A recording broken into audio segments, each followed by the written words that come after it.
ನಮಸ್ಕಾರ. ಸನ್ಮಾನ್ಯ ಸಚಿವರೇ ಹಾಗೂ ವೇದಿಕೆಯಲ್ಲಿರುವ ಎಲ್ಲ ಗಣ್ಯರೇ, ನಾನು ಈಗಾಗಲೇ ಹೇಳ್ತಾ ಇದ್ದೆ, ಮಹಿಳಾ ದಿನಾಚರಣೆ ಮತ್ತು ಮಹಿಳಾ ಸಂಘಟನೆಗಳು ಈಗ ಇಷ್ಟಾಗಿದ್ದಾವೆ ಅಂದರೆ, ಒಂದು ಮಹಿಳಾ ದಿನಾಚರಣೆಗೆ 5-6 ಫಂಕ್ಷನಿಗೆ ನಮ್ಮನ್ನು ಕರೀತಾರೆ. ಅಷ್ಟೊಂದು ಮೊದಲು ಹೀಗೆ ಇರಲಿಲ್ಲ. ಹಾಗಂತ ಗಂಡಸರ ದಿನಾಚರಣೆ ಅನ್ನೋದೊಂದಿದೆ, ಗೊತ್ತಿರಲಿ, November 19.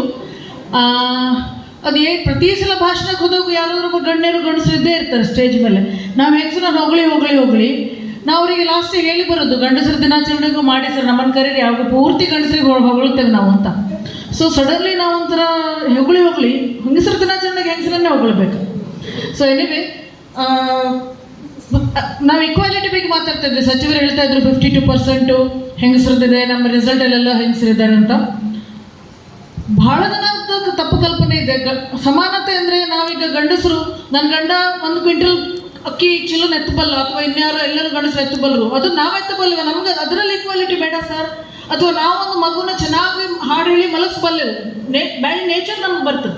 ಸಣ್ಣ ಮಗುವನ್ನು ಕೊಟ್ಟರೆ, ನಾವು ಒಂದು 6 ತಿಂಗಳ ಬಾಲ್ಯಕ್ಕೆ ತಂದು ಕೊಟ್ಟರೆ, ಒಂದು ಹೆಂಗಸದನ್ನು 1 ತಾಸು ನೋಡ್ಕೊಳ್ಳೋ ರೀತಿಗೂ ಗಂಡಸದನ್ನು 1 ತಾಸು ನೋಡ್ಕೊಳ್ಳೋ ರೀತಿಯಲ್ಲಿ ಸ್ವಾಭಾವಿಕವಾಗಿ ಡಿಫರೆನ್ಸ್ ಇದೆ. ಅದು ನಾವು ಮಾಡ್ತೇವೆ, ನಮ್ಮ ಕೆಲಸ ನಾವು ಮಾಡ್ತೇವೆ, ಗಂಡಸರು ಮಾಡೋದು. ಅದರಲ್ಲಿ ನಮ್ಗೆ ಇಕ್ವಾಲಿಟಿ ಬೇಡ. ಇಕ್ವಾಲಿಟಿ ಬೇಕು ಸರ್, ನಮಗೆ ಅಪಾರ್ಚುನಿಟೀಸ್ ಇಲ್ಲಿ ಟಾಕಿಂಗ್ ಅಬೌಟ್ ಸೆಲೆಬ್ರಲ್ ಇಕ್ವಾಲಿಟೀಸ್. ನಿಮ್ಗೆ ಅವಕಾಶಗಳು ಗಂಡಸರಿಗೆ ಏನು ಸಿಗ್ತದೆ ಅದರಲ್ಲಿ ನಮ್ಗೆ ಅವಕಾಶಗಳು ಬೇಕು. ಗಂಡಸರಿಗೆ ಏನು ಅಪಾರ್ಚುನಿಟಿಗಳು ಸಿಗ್ತವೆ ಆ ಅಪಾರ್ಚುನಿಟಿಗಳು ಹೆಂಗಸರಿಗೆ ಬೇಕು. ನಾನು ಜೋಕಿಂಗ್ಲಿ ಹೇಳ್ತಾ ಇದ್ದೆ, ಲಾಸ್ಟ್ ನಾವು ನಮ್ಮ ಮಹಿಳಾ ದಿನಾಚರಣೆಯಲ್ಲಿ 10 ಭಾಷಣ ಮಾಡಿ ಬೆಳಗ್ಗೆಯಿಂದ ಸಂಜೆ. ಆದರೆ ನಮ್ಮ ಮನೇಲಿ ಹೆಂಗಸರು, ನಮ್ಮ ಅಡುಗೆಯವರು, ಮನೇಲಿ ಕೆಲಸ ಮಾಡೋ ಹೆಂಗಸರು ಬಂದಿಲ್ಲ. 7 ಗಂಟೆಗೆ ನಾನು ಮನೆಗೆ ಹೋದ್ರೆ ಮನೇಲಿ ಸೀನು ನನ್ನ ಗಂಡ ಟಿವಿ ಹಾಕೊಂಡು ಕೂತಿದ್ರೆ, ಮಗ ಟಿವಿ ಹಾಕೊಂಡು ಕೂತಿದ್ರೆ, ಮಧ್ಯಾಹ್ನ ಊಟ ಟಿವಿ, ಊಟ ತಟ್ಟೆ, ಪಿಸ್ತಾ, ಶೆಲ್ಸ್, ಮನೆ ನೋಡಿದ್ರೆ ನಾವು ಹೋಗಿ ಅದನ್ನೆಲ್ಲ ಕ್ಲೀನ್ ಮಾಡಿದ್ದೆ. ಮಹಿಳಾ ದಿನಾಚರಣೆಯಲ್ಲಿ 10 ಭಾಷಣ ಮಾಡಿ ಮನೆಗೆ ಹೋಗಿ ನಾನು ಮನೆ ಕಸ ಗುಡಿಸಿ ಒರೆಸಿ. ಯಾಕಂದ್ರೆ ಮನೇಲಿ ಬಂದಿಲ್ಲ, ಮನೇಲಿ ಗಂಡಸರು ಇದ್ದಾರೆ, ಗಂಡ ಇದ್ದಾರೆ, ಮಗು ಇದ್ದಾರೆ, ಎಲ್ಲರೂ ಇದ್ದಾರೆ. ಬಟ್ ನೋ ಬಡಿ thinks it is there job. ನಾನು 7 ಗಂಟೆ ಮನೆಗೆ ಹೋಗಿ ಕಸ ಗುಡಿಸಿ ಒರೆಸಿ, ರಾತ್ರಿ ಗಂಜಿ ಬಯಸಿ ಊಟ ಮಾಡಿದ್ದೆ. ಯಾಕಂದ್ರೆ ಹೆಂಗಸರು ಮನೆ ಕೆಲಸದಲ್ಲಿ ಬಂದಿಲ್ಲ. ಇದು ನಮ್ಮ ವಾಸ್ತವಿಕತೆ, ಎಲ್ರಿಗೂ ಗೊತ್ತು. ಇಬ್ಬರು ಟೀಚರ್ಸ್ ಇದ್ರಿ, 2 ಟೀಚರ್ಸ್ ಜಾಬ್ ಮಾಡಿ ಮನೆಗೆ ಹೋದ್ರೆ, ಗಂಡ ಸ್ನಾನ ಮಾಡಿ ಪೇಪರ್ ಓದ್ಲಿಕ್ಕೆ ಕೂತಾನೆ, ಫ್ರೆಂಡ್ಸ್ ಒಟ್ಟಿಗೆ ವಾಕಿಂಗ್ ಹೋಗ್ತಾರೆ, ಹೆಂಡತಿ ಹೋಗ್ಬೇಕು ರಾತ್ರಿ ಏನು ಊಟ ಮಾಡೋದು, ನೆಕ್ಸ್ಟ್ ಡೇ ಮಕ್ಕಳಿಗೆ ಯೂನಿಫಾರ್ಮ್ ಏನು, ಗಂಡನಿಗೆ ಬೆಳಿಗ್ಗೆ ಟಿಫಿನ್ ಏನು ಅಂತ ಹೆಂಡತಿ ಆಲೋಚನೆ ಮಾಡ್ತಾರೆ. ಗಂಡ ಮಾಡ್ತಾರೆ, ಅಡುಗೆ ಮನೆಗೆ ಬರ್ತಾರೇನ್ರಿ ಗಂಡಸರು? ಬರ್ತಾರ? ಸೊ ಇದು ನಮ್ದು ಇಲ್ಲಿವರೆಗೆ ನಮ್ದು ಇಕ್ವಾಲಿಟಿ ಯಾವಾಗ ಚೇಂಜ್ ಆಗೋದಿಲ್ಲ ಅಲ್ಲಿವರೆಗೆ ನಾವು ಮಹಿಳಾ ದಿನಾಚರಣೆಯನ್ನು ಬರೀ ಭಾಷಣಕ್ಕೆ ಮಾತ್ರ ನಮ್ದು ಸೀಮಿತವಾಗಿರ್ತದೆ. ನಮ್ದು ಆ್ಯಕ್ಚುಲ್ ನಮ್ಮ ಜೀವನದಲ್ಲಿ ಸಮಾನತೆ ಬರಲಿಕ್ಕೆ ಸಾಧ್ಯ ಇಲ್ಲ. ಸಚಿವರಿಗೆ ಸಿಟ್ಟು ಬರ್ತಾ ಇದೆ ನನ್ನ ಮೇಲೆ ಈಗ. ಸೊ ಇದು ಚೇಂಜ್ ಆಗುತ್ತೆ, slowly but surely definitely change ಆಗ್ತದೆ. ಸದ್ಯ ನಾನು ಸಚಿವರದೊಂದು ಪೋಸ್ಟ್ ಓದ್ತಾ ಇದ್ದೆ ಫೇಸ್ಬುಕ್ಕಲ್ಲಿ.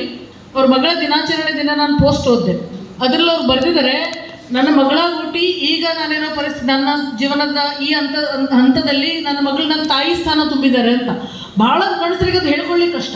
ನಮ್ಮ ತಾಯಿನ, ಹೆಂಡತಿನ, ಮಗಳನ್ನ, ಸಹೋದರಿಯನ್ನ ಮುಂದೆ ಬನ್ನಿ, ನಮಗಿಂತ ಮುಂದೆ ಬರಬೇಡಿ ಅಂತ. ಅದು ಈ ಥರ ನಮ್ಮದು ಗಂಡಸರದು ಸೈಕಾಲಜಿ ಇರ್ತದೆ. ಮುಂದೆ ಬರಬೇಕಿದೆ, ನಮಗಿಂತ ಮುಂದಲ್ಲ.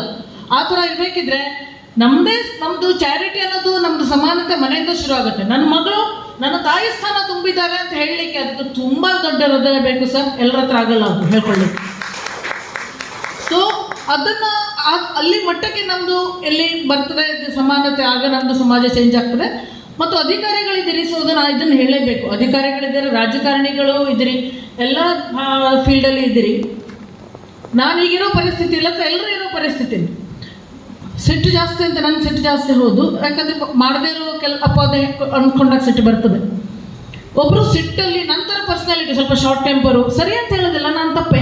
ಬಟ್ ನನ್ನ ಪರ್ಸ್ನಾಲಿಟಿ ಈಗಿಂತ ಸ್ವಲ್ಪ ಶಾರ್ಟ್ ಟೆಂಪರು, ಹೀಗಂದ್ರೆ ಹೀಗೆ ಆಗಬೇಕು, ಟೈಮ್ ಸೆನ್ಸು, 4 ಗಂಟೆಗೆ ಅಂದ್ರೆ 4 ಗಂಟೆ ಶುರು ಆಗಬೇಕು, ಇದರಲ್ಲಿ ಸ್ವಲ್ಪ ಕಷ್ಟ. ನಾನು ಒಟ್ಟಿಗೆ ಕೆಲಸ ಮಾಡೋರಿಗೆ ಕಷ್ಟ ಆಗ್ತದೆ. ಸೊ ನಂತರದ್ದು ವ್ಯಕ್ತಿತ್ವ ಗಂಡಸರದಿದ್ರೆ ತುಂಬ ಸ್ಟ್ರಿಕ್ಟ್ ಅಡ್ಮಿನಿಸ್ಟ್ರೇಷನು, ಟೈಮ್ ಸೆನ್ಸು, 10 ನಿಮಿಷ ಲೇಟ್ ಬಂದರೆ ಬಾಗಿಲು ಕ್ಲೋಸು, ಇದೆಲ್ಲ ಗಂಡಸು ಆಡಳಿತದಲ್ಲಿ, ಅಧಿಕಾರಿಯಾಗಿ, ರಾಜಕೀಯದಲ್ಲಿ, ಸಾಮಾಜಿಕವಾಗಿ ಯಾರೋ ಈ ಥರ ಪರ್ಸನಾಲಿಟಿ ಇದ್ರೆ ಗಂಡಸರಾಗಿ ಎಷ್ಟು ಜನ ಹೊಗಳ್ತಿದ್ರು. ಅಯ್ಯೋ ಎಷ್ಟು ಸ್ಟ್ರಿಕ್ಟ್ ಆಫೀಸರ್ ಇವರು, ಎಷ್ಟು ಚೆನ್ನಾಗಿ ಆಡಳಿತ. ಹೆಂಗಸರು ಮಾಡಿದ್ರೆ ಮೇಡಮಿಗೆ ಸೊಕ್ಕು, ಅದಲ್ವ ಸರ್? ಹೀಗೆ ಇದು ನಿಜ ಇರೋದು, ನನ್ನ ಅನುಭವ ಇದು. ಸೊ ಇದನ್ನು ನಾವು ಅದನ್ನು ಗಂಡಸರು ಇದೇ ರೀತಿ ಪರ್ಸನಾಲಿಟಿ ಇದ್ರೆ ಭಯಂಕರ ಪಾಪ್ಯುಲರ್ ಇರ್ತಾರೆ, ಭಯಂಕರ ಮೇಡಮ್ ಯಾವ ಥರ sir, administration strict, time sense ಯಾವ ಥರ, ಅದನ್ನು ಹೆಂಗೆ ಅಂದ ಕೂಡಲೇ ನಾನಿದು 53 ಏಜಲ್ಲಿ ನಾನು ನನ್ನ ಪರ್ಸನಾಲಿಟಿನ ಚೇಂಜ್ ಮಾಡ್ಲಿಕ್ಕೆ ಸಾಧ್ಯ ಇಲ್ಲ, ನಾನು ಹೀಗೆ ಇರೋಳು. ಸೊ ಹಾಗಾಗಿ ಅದನ್ನ ಈ ಥರದ್ದು ನಮ್ದು ಆ್ಯಟಿಟ್ಯೂಡ್ ಜನರದ್ದು ನಮ್ಮ ಕೆಲಸ ನೋಡಿ ನಾವು ಹೆಂಗ್ಸದ್ದು ಅವ್ರು ಹೆಂಗ್ಸಾಗಿ ಹೀಗಿದ್ದಾರೆ ಅನ್ನೋದಲ್ಲ, ಕೆಲಸ ಮಾತ್ರ ನೋಡಿ ಎಲ್ಲಿವರೆಗೆ ನಮ್ಮ ಸಮಾಜ ಚೇಂಜ್ ಆಗೋದಿಲ್ಲ, ಅಲ್ಲಿವರೆಗೆ ನಮ್ಮದು ಸಮಾನತೆ ಅನ್ನೋದು ಬರೀ ಭಾಷಣಕ್ಕೆ ಇರ್ತದೆ ಅಂತ ಹೇಳ್ತಾ ನಮ್ಮ ಅವಕಾಶಕ್ಕಾಗಿ ಧನ್ಯವಾದಗಳು. It always feels good. ಎಲ್ಲರ ಎದುರಿಗೆ ನಮ್ಮನ್ನು ಕೂರಿಸಿದ್ರೆ ಖಂಡಿತವಾಗ್ಲೂ ಖುಷಿ ಆಗ್ತದೆ. ಬಟ್ ಸರ್ ಈಗ ಹೇಳ್ತಾ ಇದ್ದೆ, ಜಾಸ್ತಿ ಹೆಗಲ ಮೇಲೆ ಶಾಲ್ ನಿಮ್ಮ ಮೇಲೆ ಎಷ್ಟು ಜಾಸ್ತಿ ಇದೆ ಅಷ್ಟು ನಿಮ್ಮ ಜವಾಬ್ದಾರಿ ಜಾಸ್ತಿ ಇದೆ, ಅಷ್ಟು ಜನ ನಿಮ್ಮನ್ನು ನೋಡ್ತಾ ಇದ್ದಾರೆ ಅಂತ ಅರ್ಥ. ನೀವು ಯಾವಾಗ ನಿಮ್ಗೆ ಜಾಸ್ತಿ ಪ್ರಶಸ್ತಿ ಸಿಗ್ಲಿಕ್ಕೆ ಶುರು ಆಯ್ತು ಅಂದರೆ ನಿಮ್ಗೆ ಅಷ್ಟು ಜನ ನೋಡ್ತಾ ಇದ್ದಾರೆ ಅಂತ ಅರ್ಥ. That is for sure. So ಇದು ನಮ್ಮ ಎಚ್ಚೆತ್ಕೊಳ್ಳಿಕ್ಕೆ ಸ್ವಲ್ಪ ಹೆಲ್ಪ್ ಆಗ್ತದೆ. ನೀವು ಜಾಸ್ತಿ ರಿಲ್ಯಾಕ್ಸ್ ಆಗಿಬಿಡಿ, ಜಾಸ್ತಿ ಜನ ನೋಡ್ತಾ ಇದ್ದಾರೆ, ಇನ್ನೂ ಸ್ವಲ್ಪ ಚುರುಕಾಗಿ ಅಂತ ಇದು ನಾವು ತಗೊಳ್ತೇವೆ. Thank you so much. ಅವಕಾಶಕ್ಕಾಗಿ ಧನ್ಯವಾದಗಳು. Thank you. ಮಹಿಳಾ ಮಣಿ